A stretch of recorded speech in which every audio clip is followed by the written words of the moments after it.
I don't know why it Birthday thinks cakes I'm and going to pinatas. Phaser It is Slam. not a safe play area. Phaser Blast. Alright. There you are. Scanning complete. How odd. Your guest profile is Oh my unknown god, to I me. thought I was like Who are really you? So I need to get away. every single collectible possible. Yeah, good luck. I'm Gregory. Gregory. I mean, I'm gonna look up a tutorial and we're all. I will notify the main office.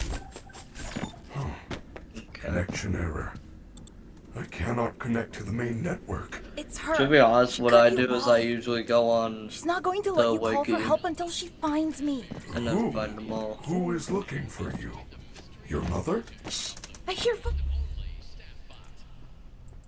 Because it's easier to track on wikis.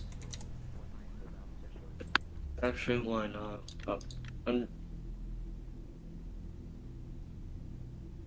Hold on, where is... Hold on, I'm trying to figure out how to remove the file. Hold on. And then pack. I need this one. And then I need to shove it up Steps. in my downloads into That is the CCR. security guard. She There we can go. help. No. I don't trust her. Why not? I don't know who she is, Okay, but now I she's can trying to delete get that. me. Isn't there some other way for you to communicate with me besides talking Okay, so I loudly? think it's gone now. Take this. It is a novelty Freddy Fazwatch.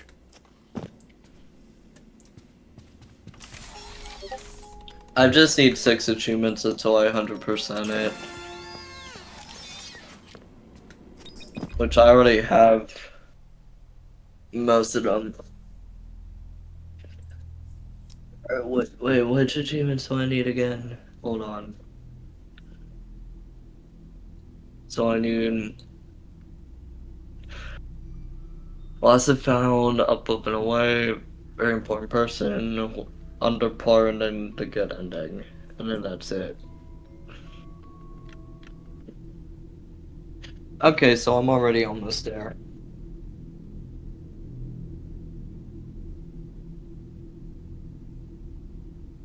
Hopefully this doesn't break the game.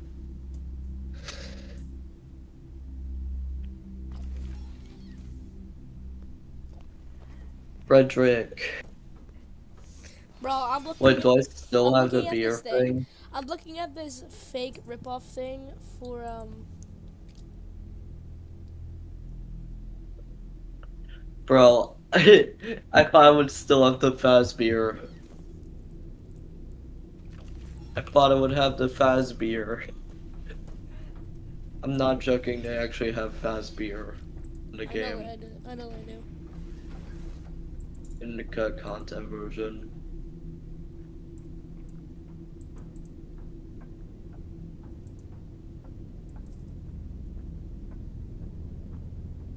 Gonna pull up the wiki on my phone and wait for Finesse. 5 Nights at STOYs. What? STOY is apparently making 5 Nights at STOYs.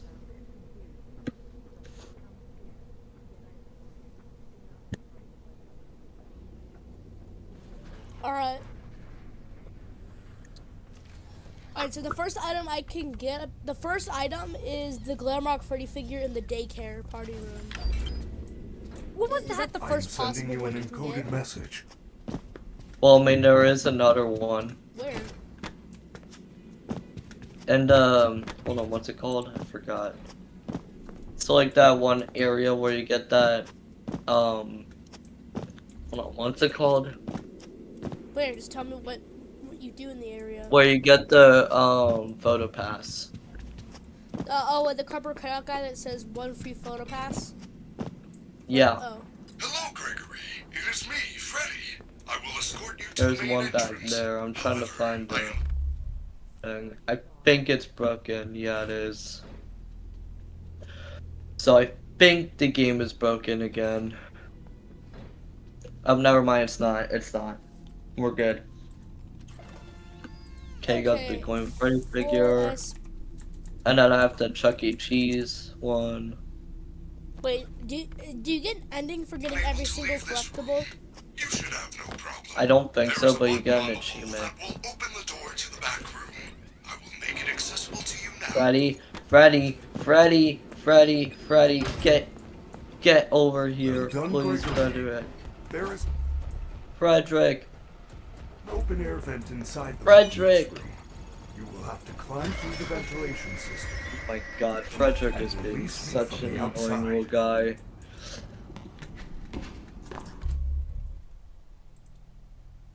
Alright, hello everyone and welcome. Hey guys, edit here. In my original recording I said the wrong path to the hall here, but first you in it, and it will be on the Freddy gotta pull up statue the up in wiki. the front over here. On the Freddy statue which has the SB logo shirt. Wiki. From here, go left anywhere. Most Think parts where I'm this is walking it. to places, but I'll always It's show you how I get. $40? I just now realized that. What is The game was $40. what game? Security breach. Yeah. You also get I did not you realize. but you also get a game with a lot of content. Plus you also get a free DLC. So Yeah, I know, but like, I did not know it was that much. what's up, Timothy? How much money did you think it was? Okay, where is the? I don't care about information. I just want to know where the items are at.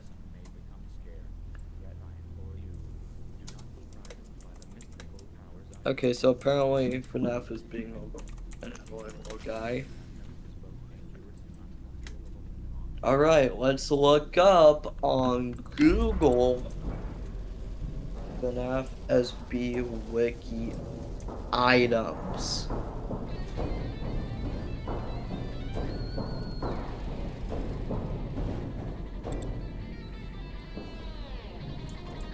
I'm gonna get all the duffel bags first, I think. Alright, got that one. Hold on, which ones do I have? Anywhere, most of the time.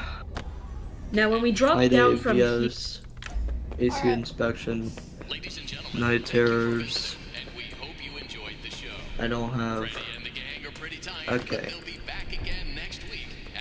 So I think I'm gonna focus on the duffel bags first. here, go left because we want to get our first The present, duffel bags are Pizza actually Plex pretty logo easy to shirt, find. hiding behind the They're cardboard not cutouts. that rare. A voucher for one free soda refill, and where you will sign a legal disclaimer releasing us of all liability for anything that might have happened during your visit. Have an awesome night, and we'll see you again Okay, I need soon. drink fizzy faz. Okay, first collectible. Right here. Alright, Pizza Plex logo shirt.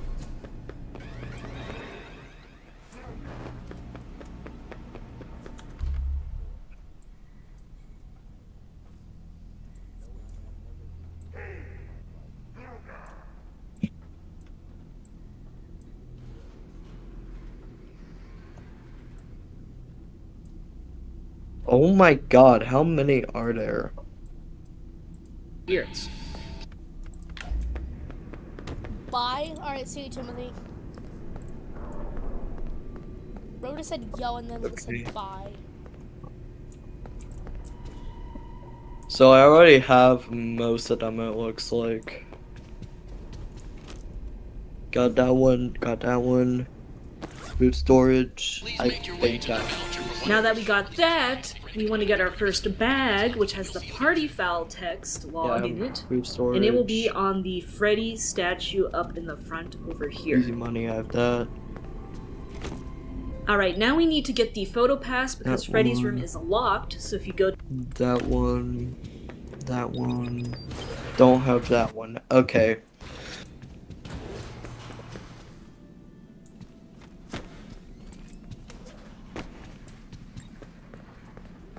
Frederick. Somewhere guys around here, there should be something that gives me a Monty shirt.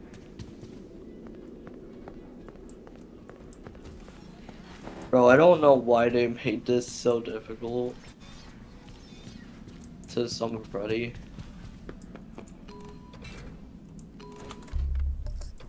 To it will not open. So go into this door over here Oh, and go wanna to know the something? Freddy cutout. And inside this present is the photo pass. Now there's You another there? present we need to get by going to. You there? Yeah. So I found out that all the presents, they usually have, like, whenever it's a different color, that means like it's a specific section of items. Like green is collectibles and Fizzy Faz, I think. Regular presents are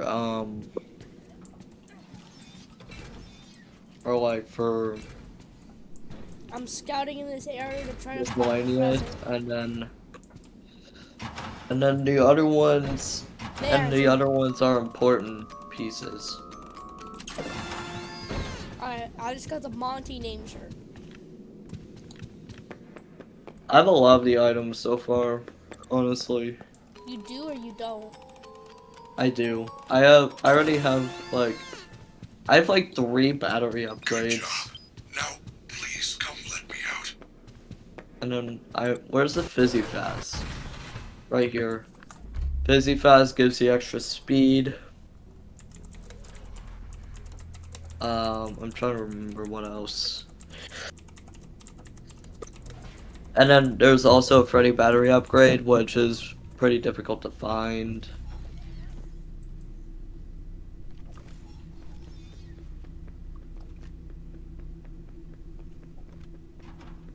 Okay, so I need to go to Chica's room.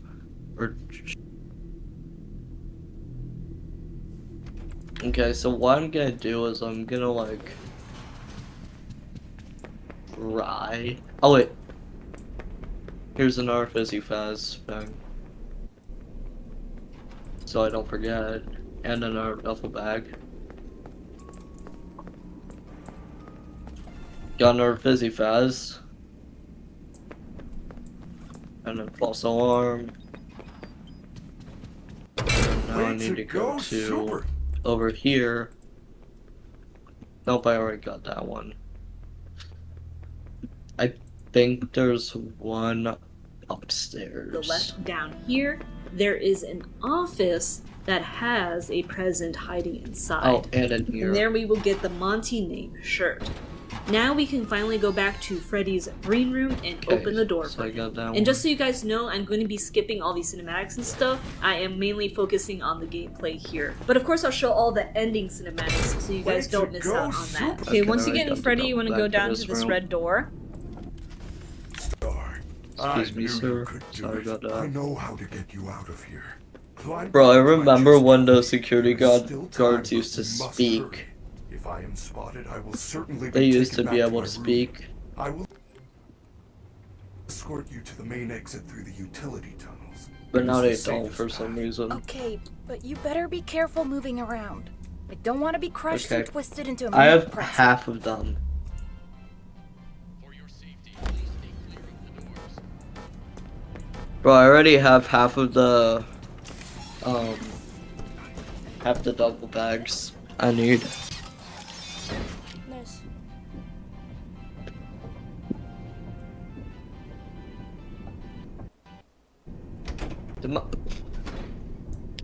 No. My game just crashed.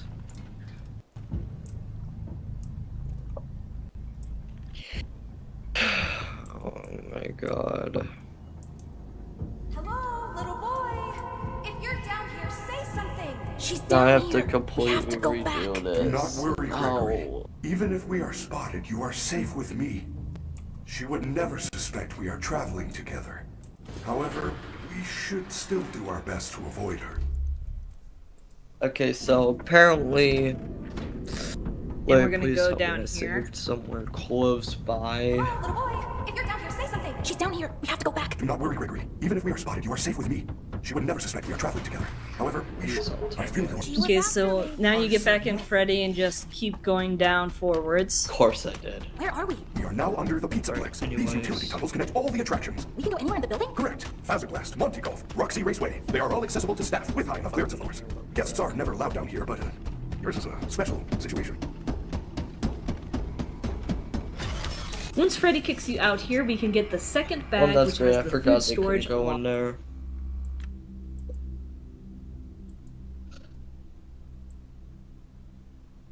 Okay, so I think I'm gonna have to. Okay, so I need.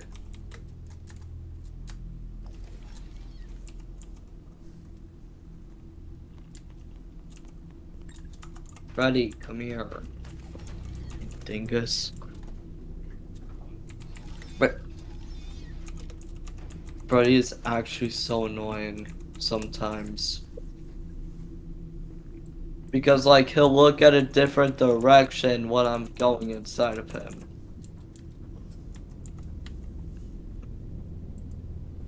Welcome to Freddy Fazbear's Fazbear Theater. Now enjoy the mystery and magic of the one and only Staffbot.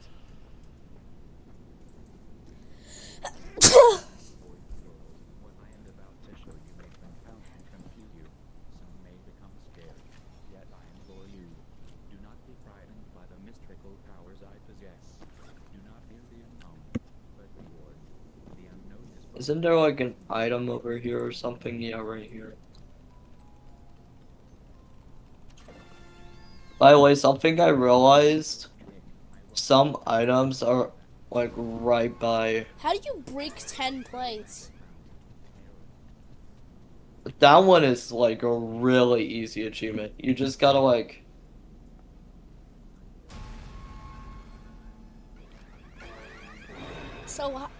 So why do only 4.3% players have it? Oh, because they don't actually usually go for the achievements. Oh. That's why. People are weird. They do that for some reason. The rarest achievement I have is to find the source of the Roxy Raceway. The rarest I have is hide and seek master. Hide Master's the third rarest one. Yeah, hide and Well, I seek should- master is well, I like should add, right? way too easy. What is? Hide and seek master. Like it only took me like 2 hours to get it.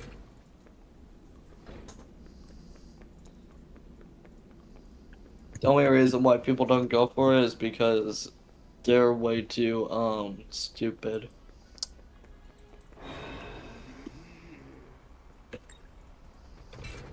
Patrick, come here. Yeah, thank you. I'm gonna play some. Okay, so I'm gonna play some Granny. okay. Granny. I already have all the messages, I think, almost all of them. Okay, so I have 19. Granny. No, I don't want to play Granny anymore. One took 2 seconds and decided, nah. Yeah, Granny's boring. Bro. Just like you. I'm joking. You're mean. Bro. I know. There are these two The pit spring body Okay. guy looks like a proud father. Did you see that message I sent you? The Frederick Fazbear? Yeah.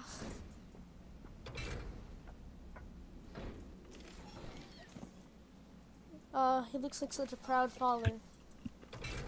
After killing multiple children. It has like To parts and Gregory. I might actually be able to get most of the achievements today. Cursor. I'm trying to type cursor, man. You know, for some reason, every single time I boot up my PC, my cursor always changes by default. Is there a way to fix that? No, I don't think so. Do you still have that problem, even though you have Windows 11? No. Oh. Frederick's house. Wonder what I should play. Maybe myself. I'm just trying to 100% FNAF Secure Breach so I don't have to deal with this game anymore. Granny's house, I don't want to say. Censor singing How? How? How? You know what?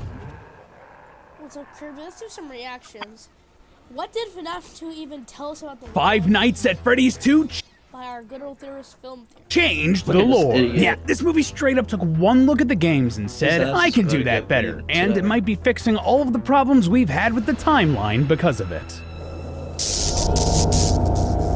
Hello, Internet! Welcome to Film Theory, the show that's possessing your YouTube homepage. The only way to make sure it doesn't destroy the whole website? Open the subscribe button-shaped joking, music I'm box sorry. and let her rip. So after years of waiting and more theories than you can count on one hand, the Five Nights at Freddy's 2 movie has finally hit theaters. I have to say, the culture around this movie really surprised me. People I followed for years for other things came out of the woodwork to express their love for this series with this movie's release, and that's just so much fun. And like, it just really created an environment in the theater that felt like peak 2010s midnight cinema releases. Team Theorist actually did a group outing watching the whole movie together, and we really appreciated the energy of our audience. Also, shout outs to the rad employee at the Cinemark Bistro here in Raleigh who talked to me on the way out of the theater. Yeah, here's the theory that I Wait, promised do I we'd still have make, this and sorry I didn't screwdriver? catch your name. My brain Yeah, I was in do. full theory crafting Oh, my mode, game but was thanks for broke. saying hi. Then But why can't speaking I of open theory it? crafting, dude, there is just so much to talk about here. Like, first off, the fact that my friend, You know, former instead film of using theorist, your and official flashlight, just movie use the star voice fast actor cam. Matthew Patrick completely disappeared right into there. his role for this movie. Like, not gonna lie, if I didn't know that Matt were Toy Bonnie in this, I wouldn't have been able to clock it in a positive way. But other than that,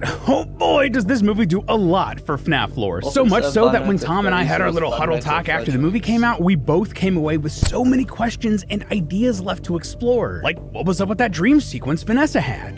The puppet seems to have new powers here. What does that mean for the future of the series? And oh god, a second mic has appeared in the movie theater. That right there is surprisingly huge. We have a lot to talk about, That right loyal there is theorists, so surprisingly today I want to go through this movie and its plot to hit the biggest points of discussion and theorize about them. And by the I end of just our need theory a today, we're going to hold have a on, clear hold on. picture of what the I need- future of the I need FNAF Pink movies is Fit going to look fast. like, because we're definitely getting like a dozen of these Stolen things. But property, here's I the think I already TLDW, have. the Yeah, I FNAF do. movies are Scott going back to tell the real Understudy. story he always wanted to tell and Also, putting the pieces of his watching mistakes this, back together again. can Get your record. Freddy masks ready and hug an animatronic chicken, loyal theorists. We will always belong to the theorizing. God So damn, the how film many opens are in there? 1982, where we're introduced to a new character named Charlotte Emily attending a birthday party in the original Freddy Fazbear's Pizzeria. This one is different than the location we've seen in the first movie, like we talked about in so- previous theories. Now, before, we've called this character Charlie because need to that was go her nickname to- in other franchise material, but for simplicity's sake, Amazing and also size, because this yes. version of the character ends up being way different than any other version of Charlie we see, we're just going to be calling the movie version of this character Charlotte to line up with everything we see in the movie. Overall, she's a bit of a strange kid, has an obsession with the puppet animatronic in this location, and is friends with a young Vanessa Afton. Off in the corner, she sees Afton dressed up as Golden Bonnie lure a kid into the back of the pizzeria, and when she tries to warn the parents at the party, they're honestly pretty huge jerks and ignore her, like comically so. The adults in this movie are just terrible people looking at you, Wayne Knight, the teacher, though the lawyer from the previous movie is back, and you know, at least he was cool. Anyway, because of this, Charlotte goes back on her own to try to rescue the kid, and successfully gets him away from Afton, only for her to run back onto the Thank pizzeria you, stage, thank you. I'm scream, getting and it. then I'm die. going. Afton going. stabbed her off camera, and her body falls into the arms of the marionette puppet in a genuinely awesome, if depressing, shot. It's also funny because I What's straight the up code? said in our last theory that it would be Hold cool on. if like the camera panned up to reveal that Charlotte had been stabbed, What was and the code? that's exactly what happens. But that wouldn't really make sense with what was being sold as an accident. And yet somehow, in a little bit of a baffling move, it still is sold as an accident. Like I went to the movie a couple of times and I tried to read through all of the newspapers about the accident that flash up during the opening credits, and at least the parts that were visible didn't really have an explanation for how Afton convinced people that Charlotte somehow like fell onto a knife in her back multiple times. Like, it's a little bit strange. Only only one of the articles really said that foul play was suspected, and like, yeah, obviously.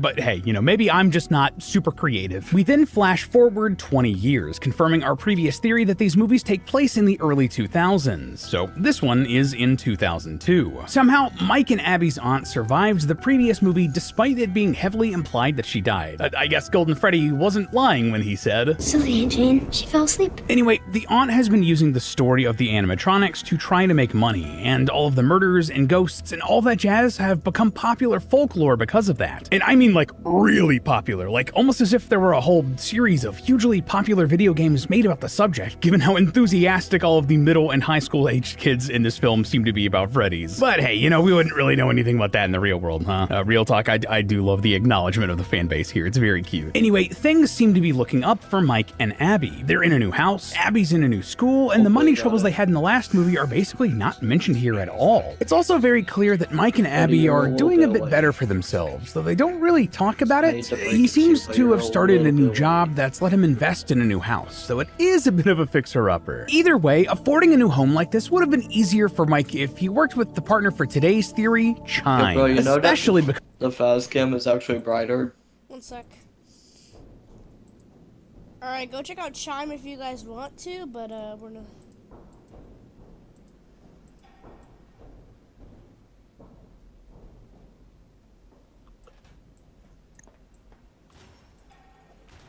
more cash on top of all of the other money you'll be saving with your high-yield savings account. So thank you again to Chime for sponsoring this video, but let's get back into the wild world of Five Nights at Freddy's. The animatronics, however, seem to be either broken, or the spirits are gone, or dormant, or something like that. They just aren't really active anymore at all, much to Abby's sadness. Also, Vanessa isn't really doing too well either. She keeps having traumatic flashbacks about her father, which, you know, is understandable given the decades of abuse and literally being stabbed by him. With Mike's encouragement, Vanessa goes home and tries to confront her memories of her father inside of her head using her dreams, similar to what Mike did with Garrett from the first movie. More or less, this looks like she's using something called lucid dreams to confront her nightmares. If you don't know, a lucid dream is one where you realize that you are asleep and dreaming, and because of that, you can kind of do whatever you want. Want to fly? You can. Want to shoot fireballs out of your hands? You can.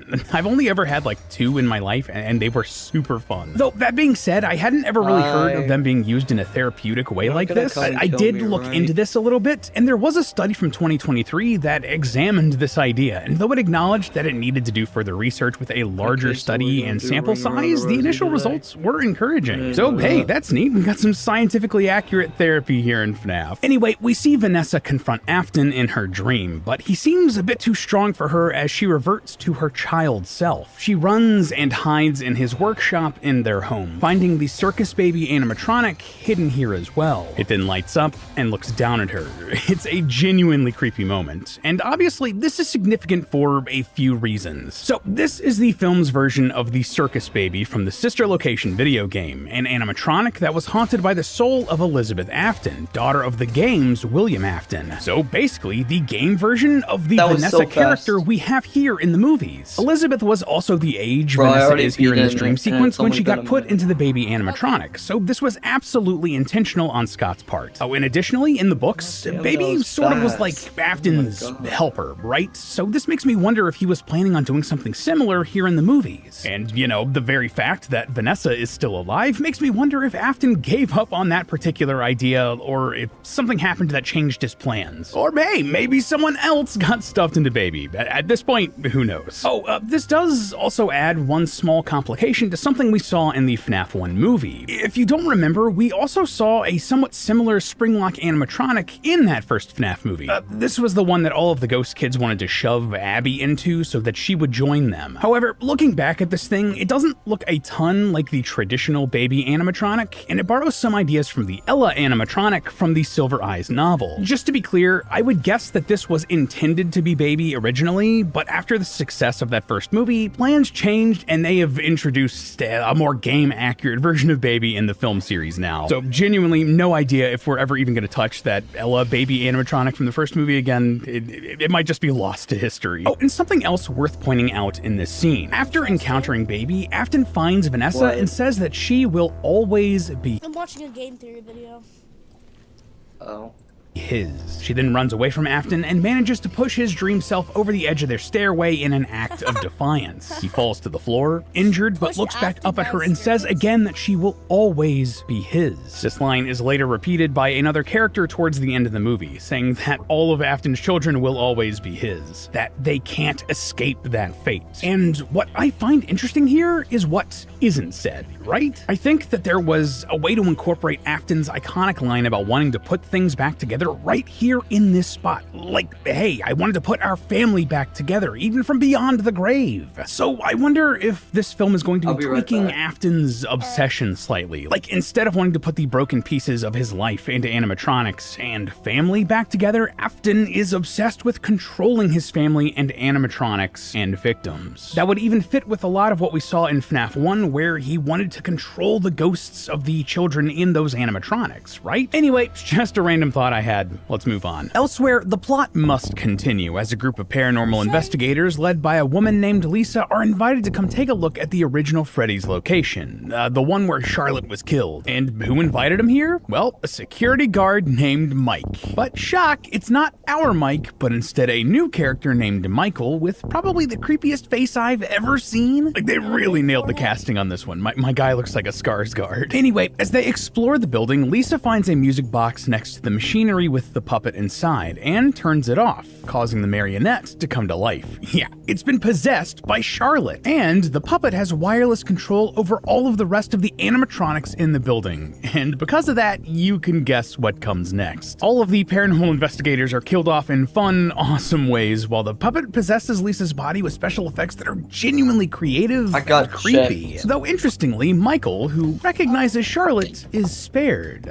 Wonder if that'll be significant later. So another thing I wanted to mention here is the fact that the puppet has a brand new power, taking control of human bodies. That was never really something we saw from the puppet in the games, and I'm not gonna lie, it really caught me off guard in the theaters, and not just because the special effects were creepy or whatever. To me, this seems like a strange choice that Scott is making now to help make other things make sense later, especially with stories like Help Wanted down the road. Those games dealt with weird AI possession, and going out of his way to introduce that sort of idea now, all of a sudden, that's a lot of work down the road that the FNAF series doesn't need to do. Now awake, the puppet lures Abby to the original location by pretending to be the spirits of the FNAF 1 animatronics, befriending her and helping her with some school projects. Realizing what's going on and recognizing the work of Charlotte, Vanessa also returns to the original location. It's here where she reveals that the puppet uses that wireless technology I was just talking about that is way ahead of its time to control all of the animatronics in the building. And I mean, it is just super crazy advanced. Y'all, I can't connect to my Wi-Fi if there are like 2 walls between my phone and the router. This is wild stuff. I know that technology in FNAF has always been ridiculously advanced, but when you see it in live action and something specifically confirmed to be set in 2002 when cell phones looked like this, man, it's just a bit of a gobsmack. But Vanessa also locked down the animatronics using a special firewall so they can't leave the location, something the puppet wants to do to get revenge on all of the parents who didn't listen to her and caused her death. Why she doesn't blame Afton, or at the very least like the Golden Bunny for her death instead of the parents, who knows? It's actually something I legitimately left the theater trying to wrap my head around, so if you have any ideas, please leave them in the comments. Anyway, the puppet threatens Abby and forces Vanessa to give her the code to set them free so they can go attack the parents. Fun fact, but this was actually the scene from the script pages Scott released last year for the 10th anniversary of FNAF. I originally didn't think that this was the correct page and wrote it off because, according to the script, it was only going to be happening on page 25, which was way too early for this to happen in the movie. Like seriously, even in the final product, page 25 is ridiculously early and does not line up with the time at all. I really have to wonder if Scott changed the page numbers to hide this, or if this was like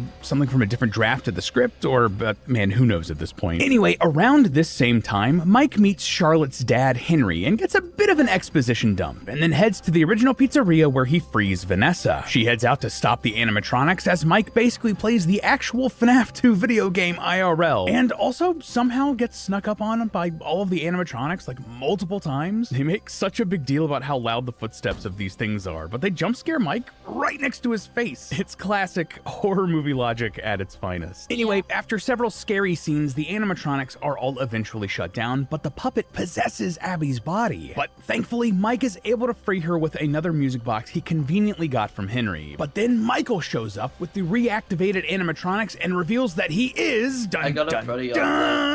Michael Afton, Vanessa's brother. So this right here is actually a pretty big deal because for the longest time we thought that Mike Schmidt and Michael Afton were the same character in the games. If this is Scott officially separating those characters, at least in this canon, that makes a lot of things make way more sense. But that is a discussion for another channel. I'm pretty sure Tom is going to be talking about that in a video over at our sister location Game Theory pretty soon, so go check that out. Either way, Michael wants to continue his father's work here, both. So, Michael Afton and Mike Schmidt are two different people in the FNAF 2 movie? I don't know why. I probably went to the bathroom at that part or something because I came back and I saw like everybody was so shocked when I went to the bathroom. I came back and like everybody was so shocked. Like they were talking to each other. I always wondered what they were doing. In murder and in animatronics, which I suppose explains his plan here? It's a bit unclear, but it seems like Michael wanted to wake up Charlotte, or has been trying to, or something. Like, he says, "Welcome back, Charlotte," when she wakes up, but hasn't been successful in bringing her back himself. Like, he seems shocked when Lisa actually manages to wake Charlotte up. But again, that's strange, since it was pretty obvious that the music box was keeping her asleep. Whatever he was doing here, it was very unclear. And it seems like it was setting up something down the road, rather than making total sense in the here and now. Anyway, Michael wants Vanessa to join him and Charlotte in their rampage, since they will, quote, always belong to Afton. But Vanessa refuses. And just before our main characters bite the dust, the FNAF 1 animatronics show up like they're hopping out of portals at the end of Avengers Endgame, defeating the toy animatronics and saving the day, but sacrificing really themselves to do so. I still thought it was pretty cool that like the FNAF 1 animatronics came at the end.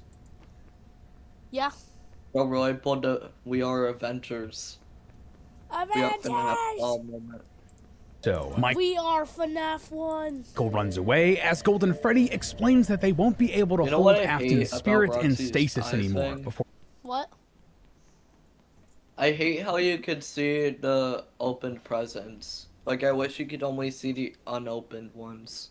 Yeah. Or disappearing into the afterlife. Gonna be real, that kinda took me aback. I'm surprised that they'd let the original animatronic spirit kids go this early in the series. Like, I guess maybe they were just afraid that the actors would be growing up and it wouldn't be consistent, maybe? But I wonder what big plans they have coming as a consequence of this. Mike then turns around and basically dumps Vanessa, telling her that he can't trust her and that she should stay away from him and his family. This was absolutely ridiculous, to be honest, and my whole theater was like, dude, what? This understandably devastates Vanessa, who basically just chose Mike and Abby. I thought that was pretty stupid of Mike to like tell Vanessa to get out of my house over her own family. It allows for the puppet to come in and possess her body, which is fascinating. It almost feels like they're moving the storyline with Vanny and Vanessa from Security Breach up to these new movies. Either way, cue the end credits and post-credit scene showing a bunch of random guys finding Springtrap and picking him up for a new FNAF-themed horror animatronic that they're building. And then a voicemail from Henry revealing his origins as Afton's business partner and then his death at the hands of something? Probably the puppet. It was a little unclear, but it was probably the puppet. Man, so this movie was a lot. And yeah, but why would the puppet kill? A lot happens in it, but my biggest takeaway? They are taking these movies in a direction I just did not see coming. See, if you've been watching the theories here on the channel for a while, you'll know that both me and Matt thought that they were going to be combining and simplifying a lot of ideas and even whole storylines and games. That's why Mike wasn't related to Afton, or why Security Breach era ideas and characters showed up in FNAF 1. That would then lead to the FNAF 3 movie being more of a Security Breach inspired story with the glam rock animatronics and pizza play. But this movie, more or less, threw that completely out the window. Oh, not only is Mike Schmidt a character, but so is Michael Afton, and in fact we're going to make a joke about their names being the exact same. Oh, you thought that the FNAF 3 game might be a bit too weird and small scale to adapt to film? Too bad! That's basically exactly what they're setting up for the next movie. Deal with it! And then they're adding in Or circus baby. More ideas on top of that, like the puppet being able to possess humans. Scott is going big with these films, and I just gotta respect that, man. But while that didn't turn out how I expected, other things did. Particularly what I said in our last theory before this movie came out about how these movies are really about Scott reclaiming his story and retelling it in the way that he wants to. You probably all know at this point that early FNAF games weren't really planned out. Scott was flying by the seat of his pants, riding off of some unexpected success, and some odd choices were made because of that. Timelines got funky because some characters had to exist and to be active and do conflicting things decades apart. You know, that sort of thing. But now that Scott is getting more or less a second pass on this story here, all of a sudden that confusion can be put to rest. And a good example of that, the fact that FNAF 3 is going to be adapted, but in the same time frame as these first two stories. If you don't remember, the FNAF 3 video game took place like 30 years after the closure of the original Fazbear location, in a sort of theme park horror attraction based off of the folklore of the murders. It was about the nostalgia that Freddy's built up in that universe, similar to Chuck E. Cheese here in ours. And though it doesn't seem connected, this is also why I believe that they focused so heavily on FazFest here in the FNAF 2 movie when it didn't really go anywhere. Like, that was weird, right? They mentioned this big festival event dedicated to Freddy's, and we do see it very briefly, but it's not really a central focus of the movie. It's basically in like 2 scenes. Like, it almost felt tacked on, right? I thought that that was an interesting choice. Like, I would have set the climax of the film there if I were writing this instead of the Schmitz house. But looking back, that wasn't the purpose of this in this story. It was setting up that there was this nostalgic tinted love for the Freddy's IP so that the Fazbear's Fright attraction could make sense for the FNAF 3 movie in the same part of the timeline with Mike and Abby and Vanessa. Now, there doesn't need to be a time jump, which makes the game timeline so difficult to parse. And that wasn't the only thing being used here to set up future stories. Like, all of those lucid dreams with Mike and Vanessa in these first 2 movies, that's absolutely setting up FNAF 4 and all of its weirdness and dreams, showing us that not only are dreams significant for characters in these films, but that you can interact with ghosts inside of them. Similar thing by introducing Michael Afton here, setting him up for a story arc that could include the stories of the games FNAF 4 through 7, especially if Josh Hutcherson decides that he wants to hang up the security guard jacket after the 3rd film. Which actually brings me to my next point here, the big one. So, if the movies are pretty much adapting the games one-to-one as they appear to be doing now, that means that we can split up how they're going to be doing these stories into, like, 3 eras, or rather, kind of 3 places where they could end if they so choose to and they stop making money. There's the original trilogy, FNAF 1 through 3, which I'll call the Mike trilogy for the films. Then there's FNAF 4 through 7, which I'll call the Michael arc, and then everything after that, with Help Wanted and Security Breach and all that jazz. We'll call that the Mimic series. That is going to be the future of these movies, with Mike and Afton's story concluding with FNAF 3, Michael becoming the central figure in the next series, and then, well, who knows what they'll do with the Mimic stuff. That's gonna be so weird. Ironically though, by expanding these movies... Well, imagine a live action Mimic from FNAF. out again and doing one film for each game like they appear to be doing, that creates an entirely new really problem easy because... task to do. What? If you technically think about it, because you don't actually have to deal with the shell part. Since it's literally made up of robot parts. The Mimic? Yeah. Yeah, but all the costumes and stuff.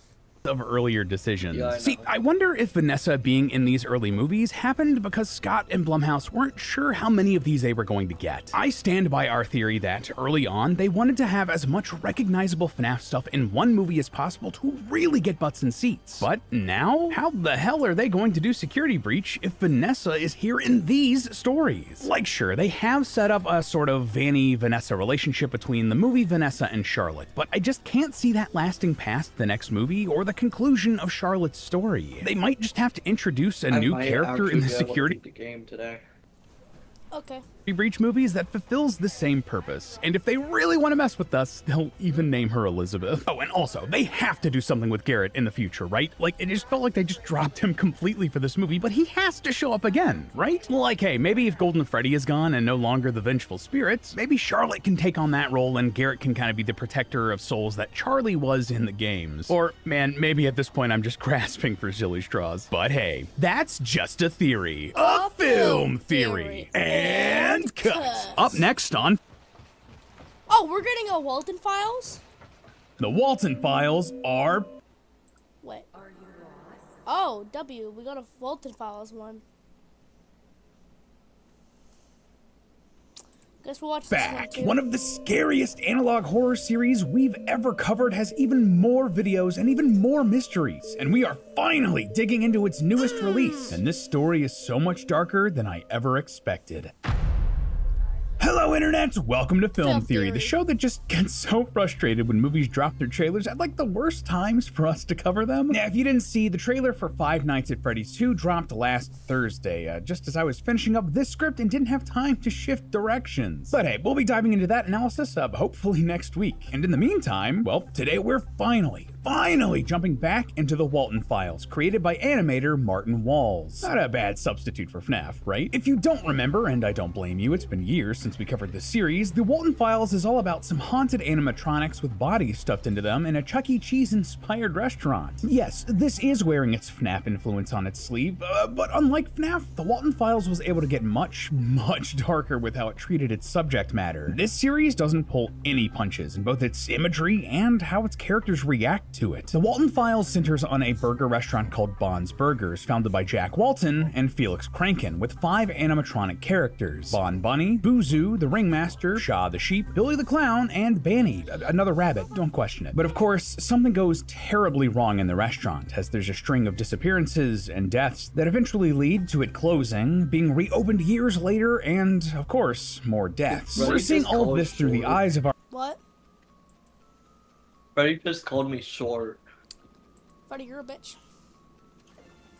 Our main character, Sophie Walton, last surviving member of the Walton family, who has repressed these dark memories but is still being chased by the monster that killed the other Waltons. All of the uploads in the series are actually tapes put together by a mysterious character named Anthony, as we see in the description of each YouTube video. And while previous entries hid story elements in unlisted videos and the comments section, this newest entry leaned into putting most of its terrifying elements directly in the video itself, as well as sprinkling hints across an ARG website and non-canon uploads on the channel. Honestly, the mystery here is dense, but I wouldn't have that any other way. The Walton Files has never been an easy nut to crack, and while I feel good about what we've put together here today, we're probably gonna need just a little bit more from the series before we can solve everything. But for now, dig your grave, loyal theorists. We're jumping back in to the Walton Files. So to start things off, just like the other videos in the series, the events of the Walton Files 4 are told out of order. We jump forward and backward in time, see scraps of info from various points in the timeline, and often don't know who exactly a character is supposed to be. So I'm gonna be doing my best to try to piece this together into as coherent a story as I can for you, but I really recommend that you go check out Martin's work to experience it firsthand. Like, for real, the horror just really lands. But what's the story being told here? Well, you can break it down into one of several storylines. Let's dig into them one by one. The first storyline we follow shows us the fates of Ed and Molly Walton. We open on the Brighton Community Schools spring party event of 1974, but the event has clearly ended, and Ed and Molly seek out Felix, hoping to get a ride home. We know from earlier in the series that this would be a tragic, fatal mistake, but what exactly happens becomes far clearer here. For instance, we hear more about Felix's drinking problem. It's bad enough that his co-workers all seem to know about it. I'm gonna be totally honest with you. Knowing Felix, he's probably drinking somewhere in town. Tragically, as Felix drives them home, his intoxication causes them to crash through a metal railing, hit a tree, and kills the children instantly. Felix himself is injured, but survives. Later that night, at 12...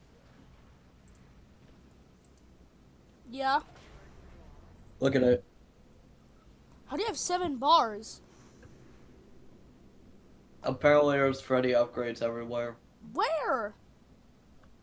Like, there's one in Roxy Raceway I just got. Where was it? In this area. Oh, wait, no, it's this room. Where'd you get it from? Right here. There's one.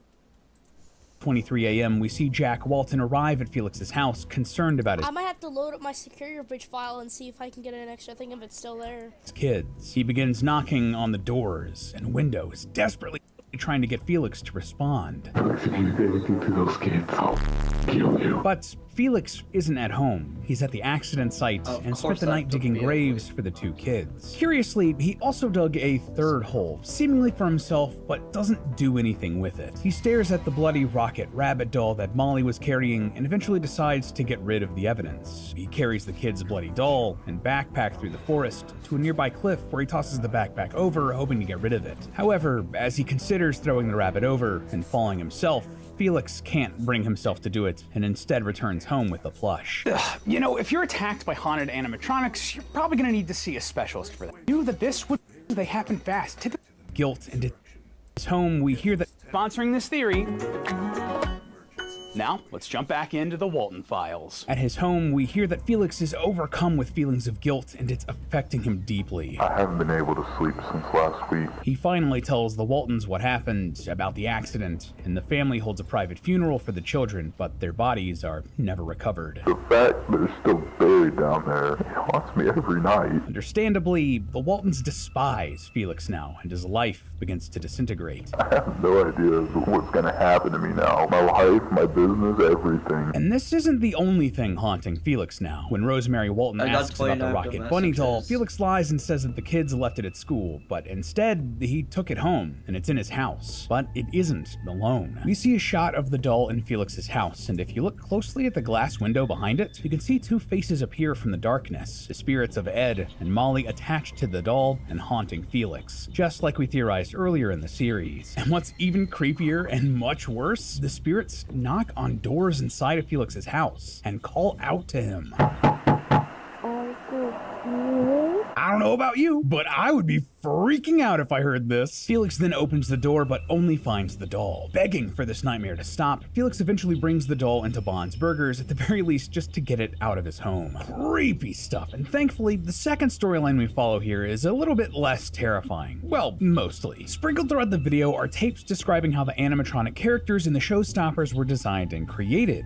For example, we learn that Rosemary Walton, mother of Ed and Molly, whose soul is now trapped inside of Shaw the sheep, originally designed the characters. Images of you playing Fortnite. The final designs that would later become the characters they are today. We then jump to a technical test of a new feature of the animatronics, facial recognition. During this period, we hear two technicians talk about the technology, the Felix, and the tragedy surrounding Ed and Molly, and both of the technicians are actually characters we've heard of before, Susan and Charles. If you don't remember, Susan was a character we met earlier in the series, the main technician for the animatronics who was killed. Maybe, it's unclear. She should be dead, but might also still be alive in a weird undead way, and has somehow possessed Banny the bunny. Likewise, Charles is a character that has also been missing since around the time the restaurant shut down. This video gives us a bit more insight into the pair and a bit more information about how and why they vanished. Well, at least for Susan, but we'll get back to that in our third big storyline. Anyway, through Susan and Charles, we learn that the animatronics have a pretty advanced facial recognition system installed, which honestly is like pretty crazy for the 1970s. Like, that's some space-age sci-fi technology we were just cramming into these robots. But of course, a shoe upgrade. What? I remember that there was an area with like a... Oh, there it is. And it makes you run faster. this is a horror series, and if we introduce this new feature, we have to use it for a scare. We hear a conversation from Susan and Charles about the tragic deaths of Ed and Molly, and the two comment about how they don't believe Felix's story. You don't think Felix's story lies, don't you? Story? I think something else happened, man. Something worse. And they're incredibly uncomfortable that the bloody doll that Mary was carrying is now in the restaurant. I don't even want to think about it. Sitting with that freaking doll in the room. And honestly, it's for good reason. After the pair leave the room, the doll starts moving on its own, approaching one of the animatronics. The facial recognition software runs, detecting two faces, and though it originally can't identify them, it eventually settles on Ed and Molly. We also see two blue squares on the map of the restaurant here, which I assume represents the two spirits, though they were represented by the color red in earlier videos. Not sure why that changed. Anyway, the third big storyline in this video involves the actual disappearance of Susan. Yeah, we actually finally see what happens here in part 4, but we're getting ahead of ourselves. At one point in the tape, we see some text burned into the screen. It's flipped, but when you orient it right, you can see that it's a letter addressed to Felix, concerned about the disappearance of Susan and questioning if Felix had any involvement in it. And though Felix is definitely shady and responsible for multiple deaths already, well, what happened to Susan is much, much worse. In another strange moment, we see a top-down view of the backstage of the restaurant, and a mysterious ghostly figure wanders onto the screen. We actually see this guy a couple other times in the video for like a split second, but this is our clearest view of him so far. The spirit wanders over to the Bond animatronic and enters it, taking possession of it. It's clear that this is the spirit haunting Bond. We then see Susan enter the backstage area, and, well, the results are absolutely brutal. Like, I'm not sure we can show most of this on YouTube. Brutal. Susan searches for something in the backstage before she's ambushed by Bond. Bond breaks Susan's neck and disfigures her face, taking glee in his work before dragging her deeper into the darkness. Later, we see Bond stuffing Susan's body into the Banny suits, the whole thing witnessed by the spirits of Ed and Molly. All of a sudden, we cut to this strange scene, a field of grass with a white sky. If I were to guess, this is some sort of purgatory. We see the spirits of Molly and Ed arguing here, debating if they should help Susan, before Susan's spirit also enters the scene. Here, we also see the evil white spirit, who introduces himself only as Bond. Really confusing that the spirit who possesses the Bond animatronic is also named Bond, but they're like two different entities? But hey, you can't win them all. Anyway, Bond promises that Susan won't die. Don't you worry. You're in safe hands, Susan. Welcome to Wonderland. Bond insists that Susan is still alive. Her heart is still somehow beating, which lines up with what we saw in previous entries. He also explains that he likes to fix things, just like Susan, and offers to fix Susan by forcing her into the Banny suit, which she seemingly accepts. This is how Susan came to possess that animatronic, her own eye looking out of Banny's eye socket. It's just dark stuff, man. After Susan and Bond leave, Ed and Molly reappear. They're clearly scared of Bond and decide that they need to wait just a little bit longer before they do, well, whatever it is they're gonna do. And with that, this installment of the Walton Files comes to a close. So, we got a lot of new information in this upload, and even with me taking all the storylines and laying them out pretty clearly, there are still some pretty big mysteries left for us to try to piece together. And the most obvious one, right off the bat, what or who the heck is this Bond spirit? Now, I wish I could come down here and just say that there is a definitive answer, but sadly, I can't. Frankly, we just don't have enough information to properly give an explanation. At first, I wondered if he might be some incarnation of Jack Walton. What exactly happened to Jack is still a pretty big loose end, one that we've been trying to figure out for years, and at first— Bro, I'm listening to this game through and I hear, Gregory, what are you doing?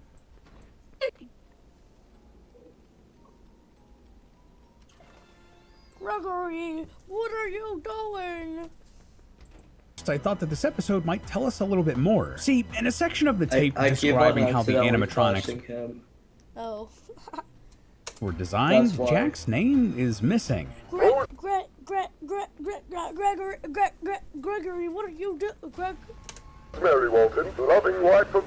He's a brilliant artist. Did you catch that? Despite being in the closed captions, Jack's name is completely left out of the audio, like it was cut. This was a deliberate decision, and I was wondering if this was somehow the tapes trying to erase Jack, or replace him with Bond, or something like that. A character who was terrified of what he had become with Bond and just trying to erase him from anything else in the story. Additionally, these tapes aren't actually the first time we've seen Bond, or at least this spiritual incarnation of Bond. No, that came from a website called Find Jack Walton from all the way back in 2021. Yeah, there's an ARG website because this is a classic analog horror series. Of course, there's an ARG website. Though it looks much different now, this website started as a sort of missing persons profile for Jack, and huge shoutouts to the fans maintaining the Walton Files wiki for preserving these older versions of the site. Anyway, the original version of the website was just a picture of Jack and a description of where he was last seen. But over time, it updated with new photos that just kept getting creepier and creepier. And then then finally, on July 17th, 2023, a new image was found. A monochrome man wearing a black tie with the text, "The future starts now." Sounds familiar, doesn't it? Well, while this might have seemed like nothing to start with, slowly, the image started duplicating until it basically covered the entire screen. Elsewhere, text read, "Say my name." And then, "We haven't met before, have we? Pleasure to meet you. My name is..." And then finally, a white man with a black tie, and he says, "Bond." Exactly like he was introduced in the Walton Files 4. Pleasure to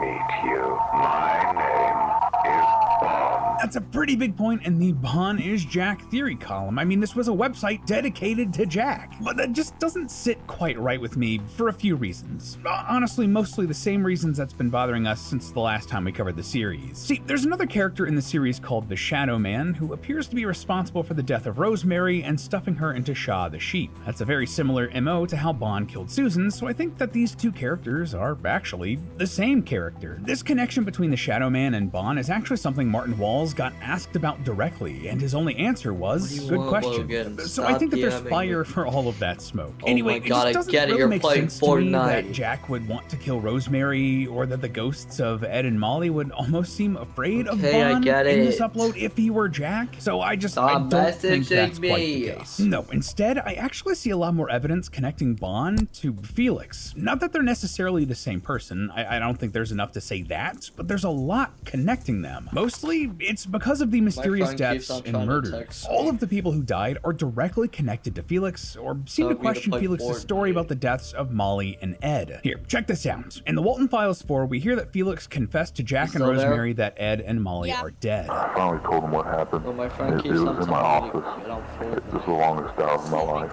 The most painful conversation I've ever had. And saying, Pain "Oh, in I'm the the eyes, Renegade the Raider." anger. They both hate me now. I have no idea what's gonna happen to me now. My life, my business, everything. Felix is confused about what to do next and worried about his future in the business if this information gets out. And what happens soon afterwards? Jack goes missing, leaving Felix open to eventually take over and move the business. Awfully convenient, isn't it? There's also the case with Susan and Charles, who speculate that there's more happening with Felix than he's letting on.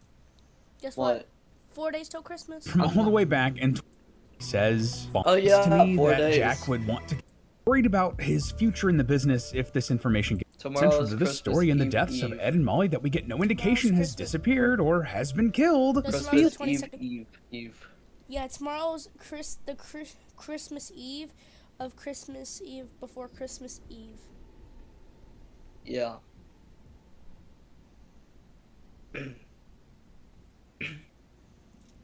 After 100% FNAF security breach, I'm gonna 100% what's it called? Secret of the Mimic. No. Help Wanted. You'll play the uncut version. Oh.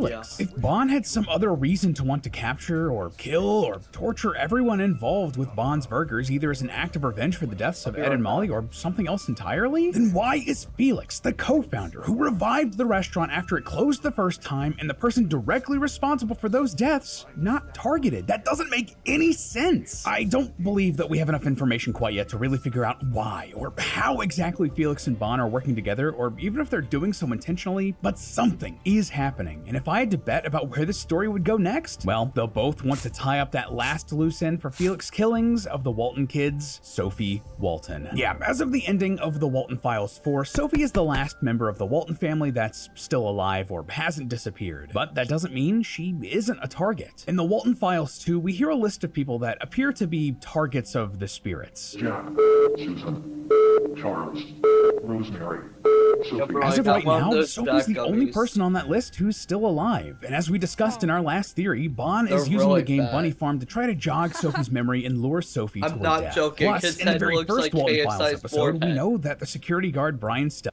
No! So without further ado, let's get to the app that made this video.